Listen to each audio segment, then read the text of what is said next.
that's been kicked in the nuts by fake news. Nobody knows what to believe. I don't know what I said. We need one maverick newsman to cut through all the noise and tell us what's really real.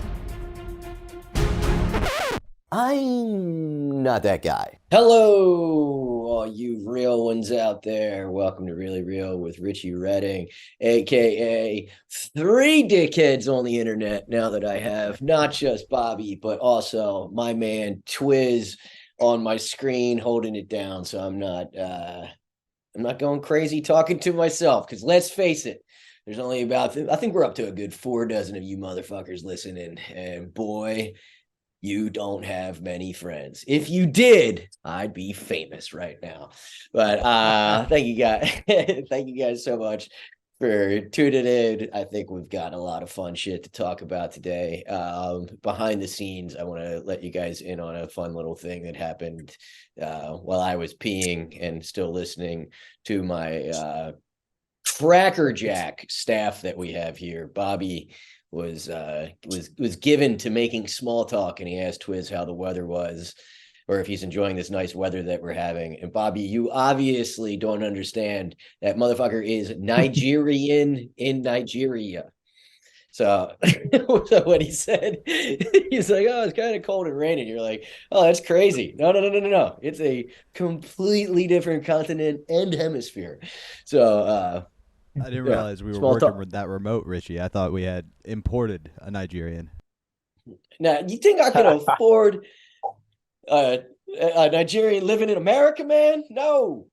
We got we're as remote as possible, baby boy. But what's up, everybody? And welcome to another week. I feel like I am kind of beholden to give you guys an IVF report that I know I told you like a month ago that I came up huge with some monster ropes for my part of the contribution last time. I was confident, Bobby, erring on the side of cockiness because I had such a good backup going into it.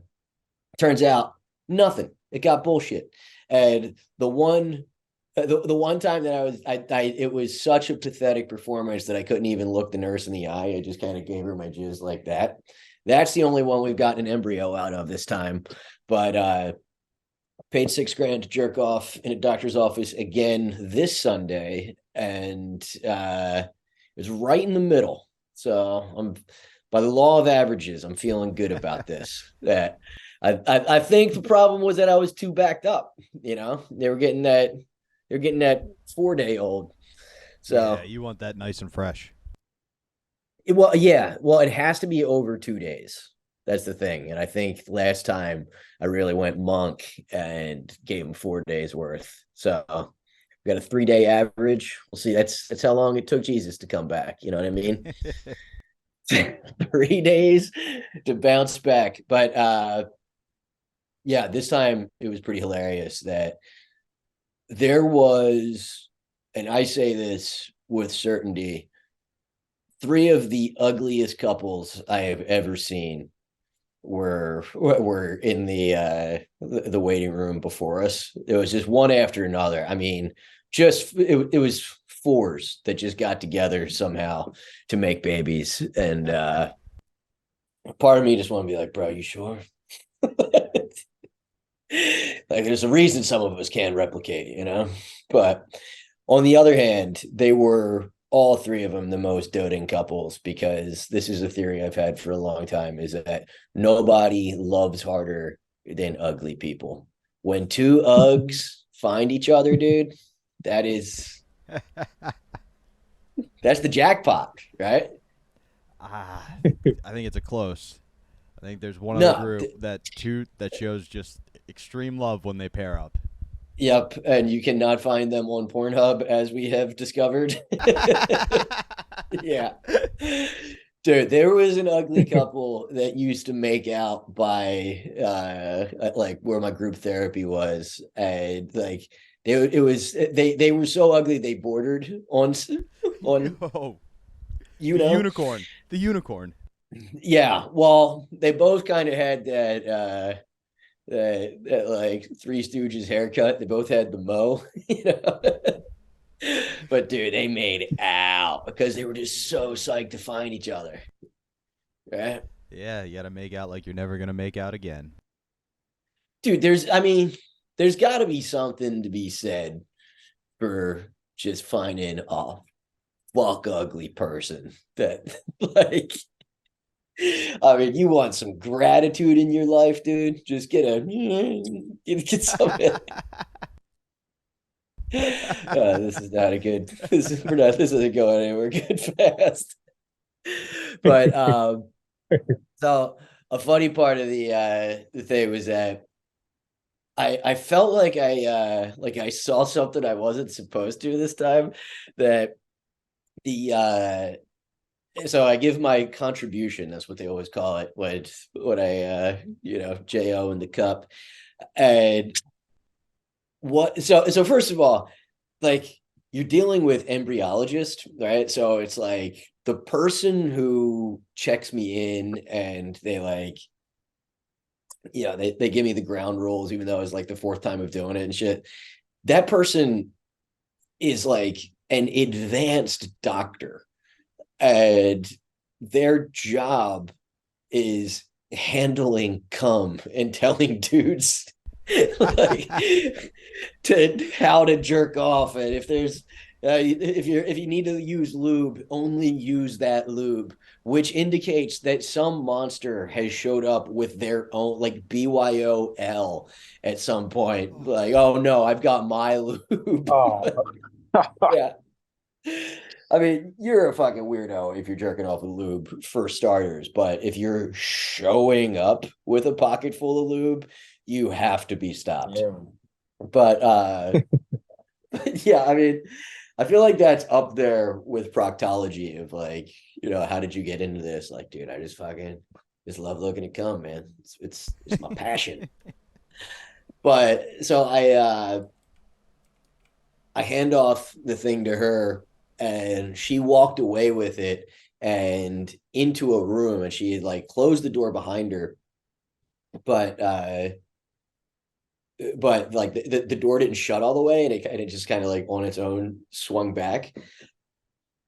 And whatever this machine was that she carried it to was the most industrial looking shit I've ever seen. Like there was like it looked like it would have been at like a like agricultural scale milking, like dairy farm type thing. There's like steps to this machine that looked like a Zamboni. And she had like already gone up to it, and like I like poked my head in, and it was just these two Indian ladies just turned around and saw me. And it was just like, I feel like I wasn't supposed to see this, but I don't know. It was it is the weirdest medical process ever, and somehow my jizz got ran through this fucking spaceship of a Zamboni. I felt like my $6,000 was very well spent. I also broke the rules this time that there's they always tell you, so like the bathroom is like literally 3 feet away. It's right across the hallway, and they're like, if you go to the bathroom, bring your cup with you, and like keep it on you at all times. And I've done that every time until this time, and it was like, all right, look, there's nobody's busting into this place, getting past the secretary, jerking off in a cup in 45 seconds, and then turning it in as me. Like, I think we might be overdoing it a little bit with these security protocols. So I was a real rebel, and we're just gonna have to hope that nobody fabricated a cup and cum sample in the meantime. Unless my kid's gonna turn out looking like Twiz. God damn it. Or it's one of those uggos. If one of those fucking fours got in. But I stand by my theory that if it's not IVF in New York City, it's an accident. Get a team of Indian doctors involved. But all right, what do I want to weigh in on this time, Bobo? I am, well, okay. I'm going out of order here, but I'm excited that I got my gun permit finally. That's fun. Hell yeah. It's part of the reason for living in Jersey. You don't have one, do you, Bobby? No, I exercise my Second Amendment via bow and arrow. Really? You Yes, gonna sir. go Robin Hood on a motherfucker? I mean, if shit hits the fan, I can hunt with it, but you really have to be angry with someone to shoot a bow and arrow at them. Yeah, yeah. That's an awkward moment when you like, say it. Just say it one Yeah. more time. As you're putting on the But stupid glove, you're like strapping it up. Like, you sure? You sure you want to do this? yeah. You get your quiver out. But yeah, what a ridiculous process it is. I mean, the whole thing took it literally took 5 months to go through. And so Lisa is all kinds of happy about it, as you could imagine. But the Jersey rules are so fucking weird because the thing is bizarre is that you can't have hollow points, and using hollow points, even if it's in your own home, it turns anything into attempted murder. But it's actually inside out thinking, because if you shoot somebody in your apartment building or something, if somebody comes in, breaks in or whatever, it's trying to do you harm, and you can only use slugs, the slug will go through them and then through the wall and can hit somebody. And anybody that it hits is attempted murder. Or if it kills them, then you get a murder charge. But a hollow point is going to expand and stop either at the person or when it hits the wall. So it's just this really weird inside out thing. But I think did I ever tell you about was it the soft metal jacket bullets, Bobby? I think I talked about it on Kumi's podcast one time. No. These are the most fascinating things in the world. This is up there with the U.S. has a long and proud history of using technology that defies UN conventions. It's only a war crime after you do it.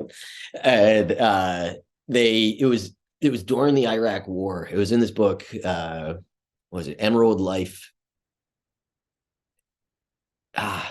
What the fuck is? I know. Books. I hate books. It's Life in the Emerald City. Empirical Life in the Emerald City, something like that. But it was the Blackwater guys that were running all the hit teams for JSOC and shit. They had this new kind of bullet that it wasn't outlawed because it had never been used, and it got used once in combat. And this dude, they were taking fire, and he dropped to his stomach, and he shot one shot. He hit the guy in the hip, and this dude just it was a few seconds later, he not only dies, but he fell over, and it was some shit out of the movies where his leg was still standing and then the rest of his body fell. And it was because this ammo had mercury in it. It was some kind of alloy that basically when it gets shot, the heat from the combustion just of it coming out of the barrel turns it into this liquid bullet that's filled with mercury. And instead of going like that, the way that a hollow point does, this shit splatters. So he hit this guy in the hip, and then they go around and find him, and his whole back ass of his body got blown out by one bullet. And it was one of those things that it was I think the UN the peacekeepers reported on it, and it got back up to the UN and the whatever Geneva Convention, yeah, you can't do that. You're not allowed to do that no more. you get one shot on that. Oh man, I had did I ever tell you about I had a buddy. It was a guy that was trying to get sober for a second that I tried to help. That was a former Blackwater dude. Oh no. Yeah, this motherfucker was insane. that he I have a strange history of the the people that are least likely to be able to get helped by me asking me for help with getting sober. And this dude was he was like he was a SEAL for a couple of tours, and he was out of it for a while, and then Blackwater started, and he got back in with Blackwater, and it was something like it was like a few grand a day for when they were there. So, SEALs top out at like 110 or something like that. And he could make that basically in like a month and a week doing this stuff. But it was like JSOC shit. So it was like backed up by the US government. It was what Rumsfeld kind of started and then farmed it out to Eric Prince, who was the Blackwater guy. And he was just like so honest about, because there's like an unspoken thing that it's like, well, these guys are doing 30-day missions and they're awake the whole time except for 2 hours a day and stuff. So it's like, how are you doing that? That seems like a long time to be awake. And he said that it was just like completely out in the open with the Blackwater guys, that they were all on amphetamines and all doing steroids just to stay awake and strong and just full of rage. But yeah, and it was that thing that I talked about that they were doing in Somalia, and like he was in Somalia, and it was like, so what were you doing there? We weren't officially there. It's like, oh, some guys had to get captured, and we helped that along. Cool. But that dude, yeah, but that dude, he was one of these guys that it was like he wasn't scared by anything. So he started getting like consequences, and his thing was that he shot coke. So he would get paid, he would get hookers, hole up in a hotel room and shoot cocaine into his arms until he just didn't have any money. And he had like a good job, like he was like a steel worker or some shit. And then he wouldn't have any money. And he was also married, and his wife would kick him out of the house. And he's like, dude, I don't fucking care. What are you gonna do? What am I gonna do? Sleep in a park bench? Somebody fucks with me, I'm gonna break their fucking hand. What, are you gonna send me to jail? I'll fuck a fucking gang leader. I don't give a fuck. It's like, nobody can hurt me. It's like, dude, not like there's a healthy fear of consequences is really kind of what you need in life to keep some kind of guardrails on you if you're an addict, Like I had another dude, this guy, Ice Pick Nick, that and that was his given handle. He was the only white guy in a Puerto Rican prison gang. I mean, dude, the initiation process for that must be the biggest goddamn nightmare in the world. He said he slept with a razor blade in his mouth for 5 years. That he was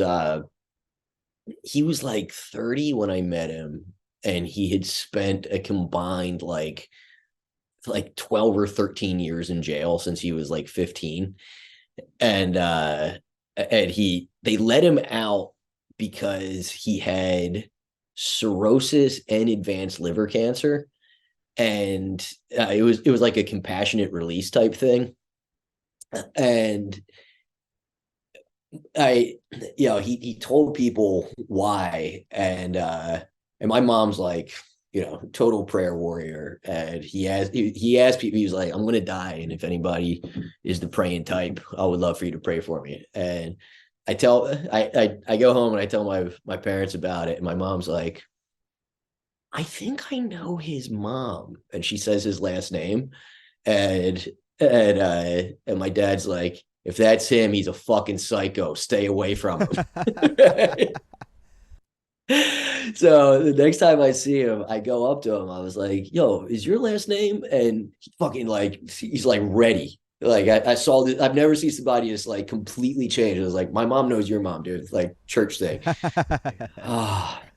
Completely changes, right?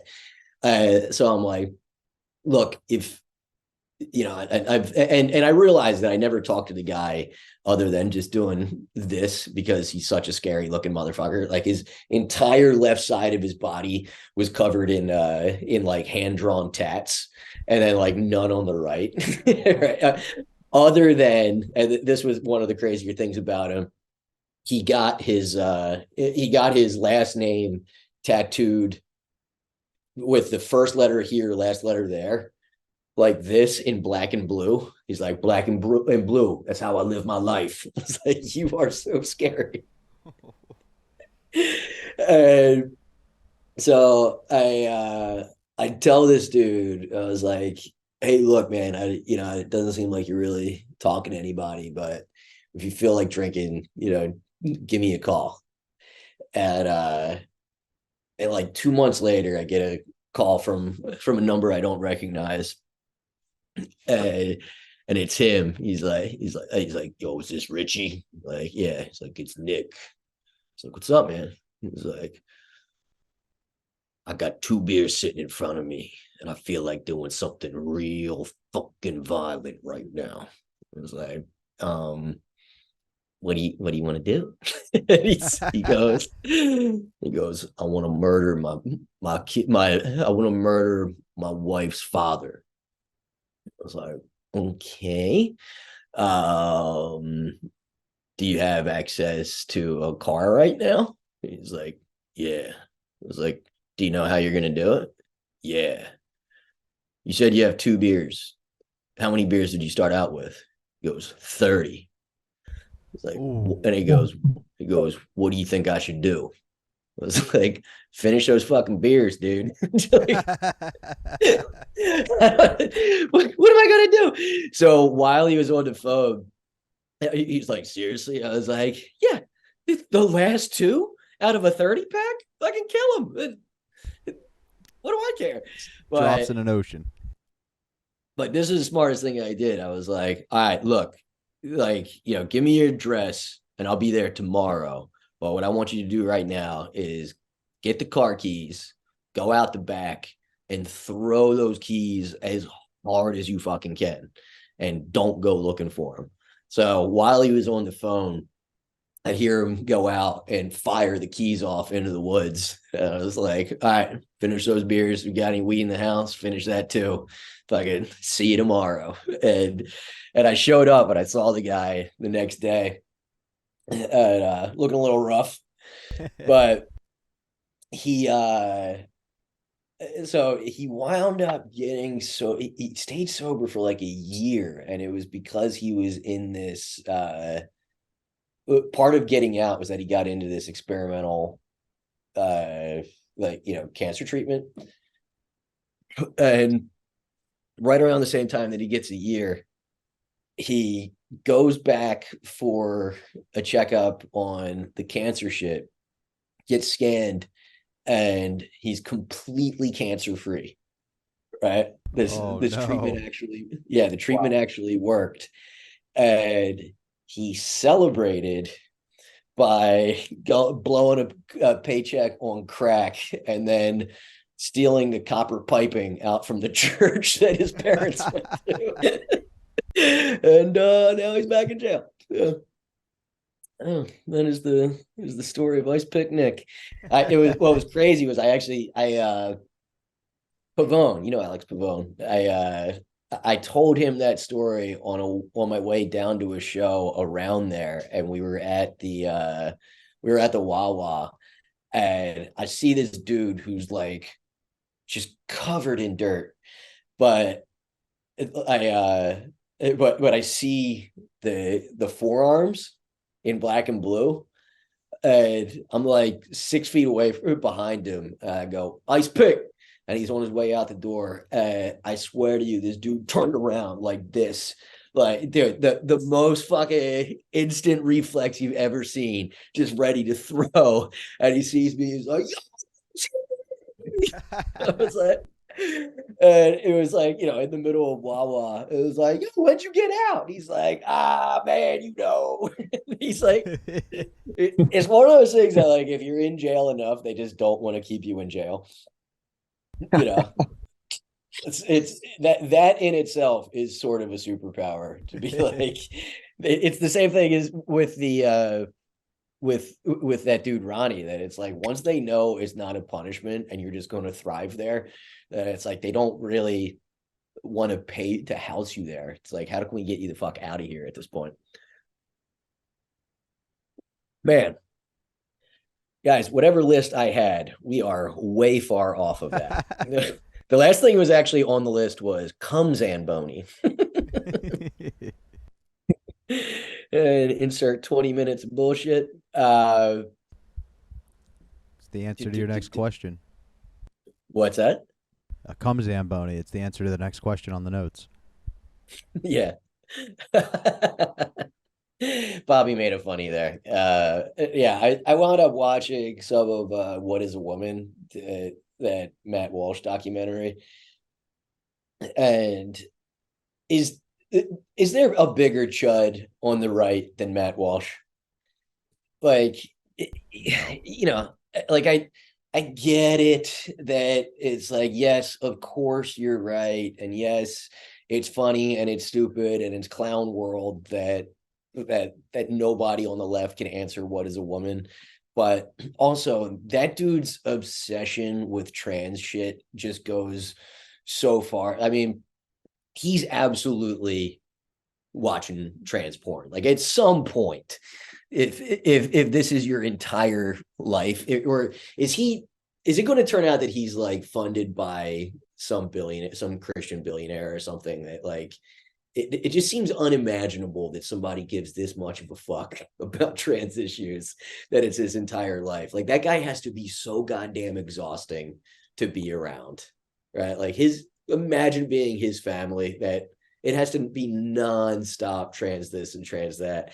And it's like I just kind of like thumbed through it because it was on Twitter. And the part that he brags about, which is like his favorite part of that documentary, is that he went to Kenya to talk to the Maasai about trans stuff and ask them about it. And of course, every answer is like, no, we've never heard of that. No, like the whole thing's so fucking dumb. And the reason I'm talking about it is that it points to two things. And the biggest thing being the horseshoe theory, that like, you know, whatever the left cared about, the right now cares about, and this thing just keeps coming back around. And I think the thing that we were always saying is like, with all the PC shit, which got named wokeness, there's going to be a backlash to it, right? And I think the backlash is almost to the point of an overcorrection, because the whole point was always, I think the underlying thing of like the barstool right, which is probably most of what Trump people were, where that was just like, yeah, fucking own them, who cares? These guys are a bunch of pussies, right? But like now the right is getting so hungry with the culture war shit, because they had one successful big dub on the board, right? They got, like, Bud Light is taking a massive hit, and supposedly they have like a couple of months left before it might be like a permanent loss of market share. And that was Matt Walsh started that. But now then it was Target, and then but now and the Target thing was like weird, but it didn't catch on nearly as big, and now they're going for Chick-fil-A. And have you watched seen anything about the Chick-fil-A one? No, it's so funny. Everybody hates Chick-fil-A, both sides. Right, which is exactly what happened to Bud Light. Right, because Bud Light did their non-apology, and they didn't like back up Dylan Mulvaney enough so gay bars stopped carrying Bud Light, which is hilarious. But the Chick-fil-A thing, I just talking about this on Gomez's podcast today, that Chick-fil-A thing started because like I think it was like Matt Yglesias or one of those exhausting dickheads posted about Chick-fil-A hiring a gay black DEI guy, which is diversity, equity, inclusion. And the reason that they do that they care about DEI is that it affects their stock's rating, right? So there's some it should not matter, right? But it does. So because they hired this VP that's in charge of that, they start the cancel Chick-fil-A thing, but they've had this guy for like 2 years, and literally every single company that's like a real company has a DEI person, and most of them are going to be people of color because it would be really fucking weird if they weren't, right? But then this video is like getting pushed big time. The Patriot Takes thing. That is this chick from. You got her. Yeah, sorry. Yeah, is that Morgan? That is. You ready? Yeah. I'm here with Aubrey, and we really wanted some Chick-fil-A, but because they decided to hire a diversity, equity, and inclusion corporate position, and also bow down to the woke lords because of their ESG scores, and also I found out, do you know this? Their chicken is funded by BlackRock and Vanguard. Are you kidding? Yeah, their farms. They use Tyson and this other farm, BlackRock and Vanguard funded chicken. Chick-fil-A, you are no longer the Lord's chicken. You're actually the woke chicken. And I'm really upset about it as a Christian woman. All we wanted was some good fried chicken. So now pause it there. That girl who goes, so the thing that she added onto it to try to like make it some kind of pylon is that it's, yeah, and did you know that they're funded by BlackRock and Vanguard? I will give that girl every dollar in my bank account if she can name another company that's owned by BlackRock and Vanguard. Are you kidding? Like that is exactly every fucking culture warrior that hears that of like, oh my God, like bitch, you don't know who the fuck that, nobody knows who that is. And to try to go out and eat for a day and not touch anything that's owned by one of those corporations. You're drinking tap water. That is your whole life, right? Like it's these massive conglomerates that buy shit. Yeah, everybody's owned by somebody. Wait, Bobby, I got to plug my my camera in real quick. Make a note here to cut. I had to adjust it again to make sure the jokes was in. But yeah, dude, the chick in the passenger seat is just like, yeah, totally. Like that is the Republican version of the woke white girl that's like, yeah, we hate them. Why do we hate them? Like, yeah, like that's it's just that clueless, like, yeah, I'm on the bandwagon. If Morgan knew about BlackRock and fucking Vanguard before Turning Points USA gave her this talking point, I will eat my shoe. There's not a chance, dude. And that's so the thing that I think it all points to is, like I was saying, like there's the overcorrection and all that shit, is that like the perfect evidence of it is that Trump had this clip that, and I hate that you just have to talk about Trump. There's no way around it. But he had this thing this past weekend where he was like, I'm tired of woke. Everything's woke this, woke that. Nobody even knows what it means. And it's that is true. Like the broad that coined the term woke can't even say what the definition of it is. But I think it's so smart because it's painting DeSantis into a corner that if talking about well, first of all, it's hilarious because Trump was the one that put woke on the map, right? But if he can actually turn the worm so that talking about woke isn't cool anymore, DeSantis's entire existence is about policies to fight wokeism, right? So it's like DeSantis is just trying to be on the right of Trump on everything and the culture war that he started. But if it's basically it's the equivalent of like playing tag, and the second that you get hit, just be like, I'm not playing tag. And like it's literally what he just did to him. And it's so fucking funny. But the and that's the thing, is that it's like it's not fun anymore if you have to worry about where you eat. If even Jesus Chicken, that founded like the biggest anti-gay think tank in the world, is somehow not going to make your purity test, right? This is where the horseshoe comes in, because the left has this impossible purity test that nobody can pass. And now if it's got to be like your shit was owned by Christian fundamentalists all the way up and down the line, you're toast. It's not fun. The whole point of being a Republican is that you can just be like, those guys are pussies. And if you take that away by putting chicken in the middle of shit, it sucks. Bud Light was fun. Target was fun, right? That you can't have the tuck. You probably shouldn't sell tuck shit to kids. All right. But you're coming for Chick-fil-A? War's over, brother. I'm not playing anymore. Right? That's what it is. It's like, no, I forgot to tell you. I just quit. Like right before you hit me, I quit. It truly is the great equalizer. It was the one thing you would see gay people, trans people eating at Chick-fil-A. You're going to see conservatives still eating at Chick-fil-A. It is God's chicken. It's that good.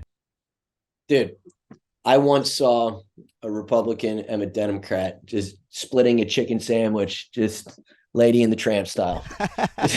and they furiously made out once they got to the middle. Oh, that's such a pain in the ass. When I said that, my SIRI on my computer just, I'm sorry, I didn't get that. Shut up, stupid. Nobody's talking to you. Can you imagine having somebody named Alexa in your family? How annoying that would be. Oh, it'd be the absolute worst. Yeah, you got to go Google Home. There's no way. But you know who I really feel bad for with the Target thing, with the trans tuck friendly bathing suit, was it's got to be the women that bought that bathing suit that didn't know that it was for trans women, and they were like, finally, I found a bathing suit that can hold all this puss. Just like, there's got to be some full pussed women out there that just have a hard time containing all that puss meat, and they're showing it off to their husbands. They're not going to have to wear sweatshorts on the beach anymore. And son of a gun, they got the trans bathing suit. Man, that's got to be a tough day. If you're a lady with a big old puss on you, write in. We want to know. We want to see you trying to cover up that hot dog bun with a normal swimsuit. We feel your pain here at Really Real. Where my big pussy bitches at? But yeah. So I watched in line with that whole last rant, is that I watched this thing, was it Shiny Happy People on, I think it was on Prime, that I definitely suggest watching, but it's about the Duggar family. They 19 and counting. You remember them? Yeah. So their story is kind of whatever, right? Like we all kind of know their story to a certain extent, but the story behind them is really insane. And it's also like very much in line. There's crazy parallels to the Scientologist, and it also I think really ties into like the Matt Walsh type of shit. So the Duggars,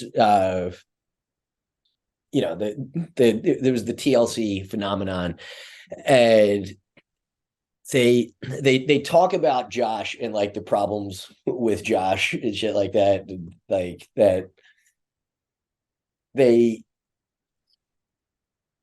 sorry, I'm seeing spots because of this ring light.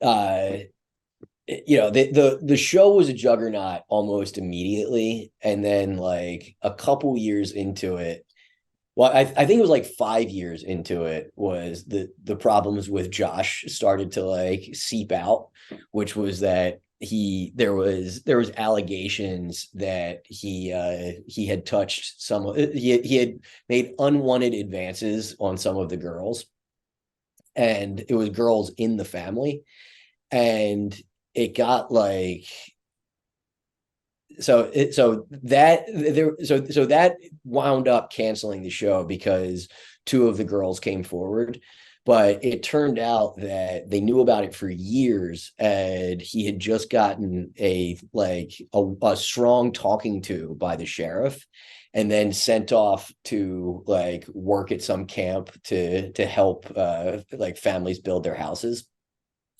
And that's where actually all the weirdness behind it is, which is that they're not just, they weren't just like some normal Christian family. They were part of this Christian fundamentalist shit that it's ATI is like the umbrella for it, but Bill Gothard's basic seminar is what everything is based on.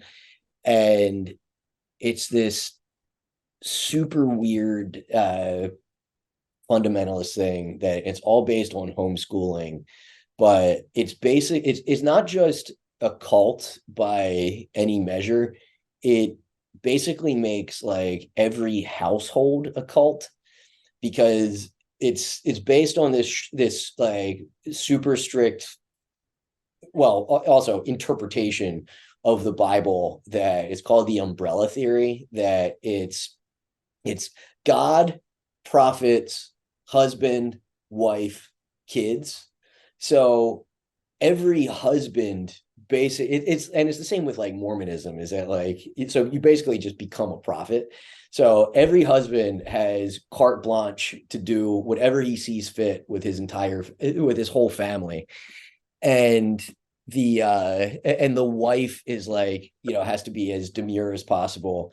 And that the husband, the father, is responsible for his daughters until the day that he gives them away.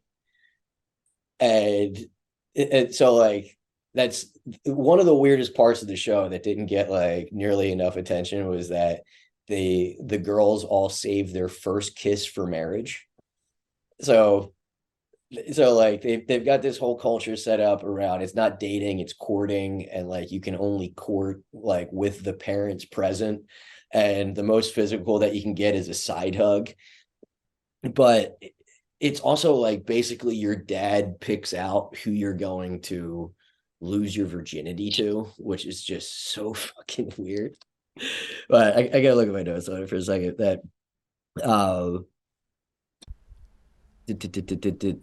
One big thing. Oh yeah, and that cop. wait, well, what's that? What happened to that cop? Right. So the cop that let him go with with not even a slap on the wrist, turned out that he was also a fundamentalist, and he got caught with CP, some guy named Yeats, and he did 56 years, or he got 56 years for Kitty, what. And so they wind up just sending the local cop, or sorry, they send him to this camp or whatever, right? But at the point that he actually got busted so Josh winds up getting busted for CP too. And this was after the girls that came forward and said that he was touching them. They made them go on the air and basically play it down. And they're like, yeah, well, other girls like go through way worse. And they're like, they're kind of like laughing it off, but it's because the father and TLC made them do this so that they can get another show. So it was the end of the Duggar show, but then the girls wind up with their own show. And unbeknownst to them, they had signed a contract right before filming started that was like a lifetime likeness ownership signed over to Jim Bob, who was the father. So these girls, they starred in their own show and never got $1 for starring in a TV show, and like 800 grand a season was going to Jim Bob. And also at this point, old Jim Bob was, because of the show, like making him so famous, he was a state representative in Arkansas, and he had written into law. He was part of writing into law the sex offender registry, and he somehow got it carved out that when Josh got busted the first time, that he didn't have to sign up for it. Right. And that was like a big part of why he got the slap on the wrist, was that he would have had to have signed up as a sex offender for the shit that he created. It's batshit. But the Bill Gothard Basic Seminar, it's 3,000 pages for homeschooling that teaches stuff like fossils were formed all at once during the Great Flood, not over millions of years. That literally the flood came, and the reason that dinosaur bones are there was because of a flood during Noah's Ark. But so some other fun stuff is that girls are only taught fractions for baking. That's as high as their math goes. Another one was Cabbage Patch creator was the creator of Cabbage Patches was a warlock. So they were all through the 80s or whatever, and 90s, they were fundy kids weren't allowed to have Cabbage Patch Kids because they said that the creator of it took every doll off of the assembly line and put a demonic curse into it and then packaged it back up. And you could tell because it had a tattoo on its ass, which it did, to be fair, but it's probably more likely that they didn't want to spend $150. But like so like the parallels of fundamentalist Christians and fucking like the Taliban are just like it's 1-to-1. So that the girls are taught all about eye traps, and that you can't create an eye trap for men. So showing any kind of skin whatsoever is an eye trap, and they're given books where they have to go through them and find out what's slutty about what a girl is wearing and circle that, and then promise to never circle that. And when the weirdo Duggars were at the mall, they had a code word for it, so that if Jim Bob saw anybody coming that just saw a girl that was dressed like a girl, like it would be a girl in a tank top, he would go Nike, and they would all look down at their shoes. Dude, it's so batshit. But and then this is where so they're just completely setting these girls up, like they're grooming these girls to be perfect victims. So part of their the way that you can have 20 kids is by they have the buddy system. So it's like once you're 10, you can be responsible for completely raising a kid. Like Mama Duggar would like breastfeed them, and once breastfeeding is over, it's like the 10-year-old's job to take care of this kid. But because of eye traps being so prevalent and so irresistible to guys, the boys could never take care of the girls, because if they saw a baby vagina, that would be an eye trap. Jesus Christ. Yeah, dude, it's wild. So yeah, so the whole thing is based on, like I said, it's the this guy Bill Gothard, and he was doing stadiums across the country for like 20 years. This dude's selling out stadiums, and I'm like, dude, 10,000 people are doing this shit, right? And so it's this 3,000 page manuscript of how to raise your family, how how daddy's never wrong, how to make as many kids as possible, blah blah blah. And he was never married. It's crazy. It's up there with Hitler not having blonde hair and blue eyes. It was like this dude that's Mr. Okay, go out and procreate, has nothing. And so like, again, with the parallels with Scientology is that like the highest thing that you could aspire to as one of these kids, as these girls, is to wind up working at the headquarters. And they've got like 5 big ass properties all over the place for these academies, for like, and it's all a hustle. Like, everything just costs money. The girls that are at the headquarters all immediately start getting touched and groomed and hit on by Bill Gothard. And the one that like seemed to finally sink the ship was that this girl looked over, or he's like talking to her, and he's just visibly hard in his, he's like 70 and she's 14, and he's just visibly hard and talking to her and giving her a creepy look, and she reported it. But also, so part of the reporting thing was that the reason that it went so unreported was that you can't start gossip about an older family member, because that's the greatest form of disrespect. So it's just this crazy culture. But with him having a boner and calling over to this girl, we're watching it, I was like, wait, the guy named got hard. Like, that's literally, his name is literally got hard. Like, nobody saw this shit coming. Come on, man. Come on. But the way that it's most like the Scientologists is that there's tens of thousands of these kids that work for, or I'm sorry, that are all homeschooled. And then what they do is they get them to go to these academies where it's basically free labor, right? And they teach them that there's no higher service than service for the sake of service. So he's got this army of free labor, and they're in like 15 different countries. They're in the Philippines, they're in fucking China, they're all over the place, and they build these places, they build these farms and shit, all with free labor, which Scientology absolutely does. Scientology has its own fucking navy. We should do a whole episode on the Scientologists one of these days.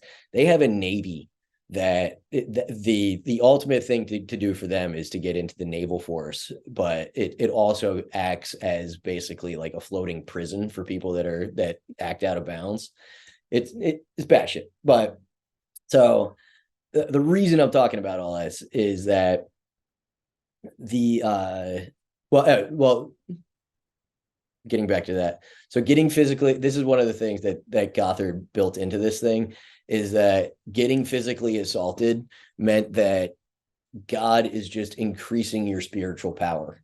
So the more physical abuse you take, that means the bigger your spiritual life has become, which is just such an insane way to fucking get these kids to go along with shit. But so that, and there's now a 90, that guy got removed a few years ago because of the rape allegations.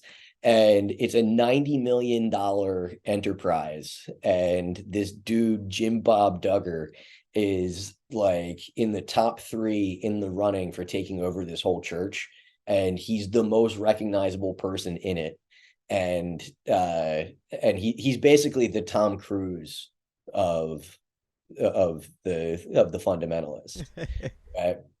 And people are in droves apparently moving to Northwest Arkansas, where they are, and he's got like a crazy amount of power there.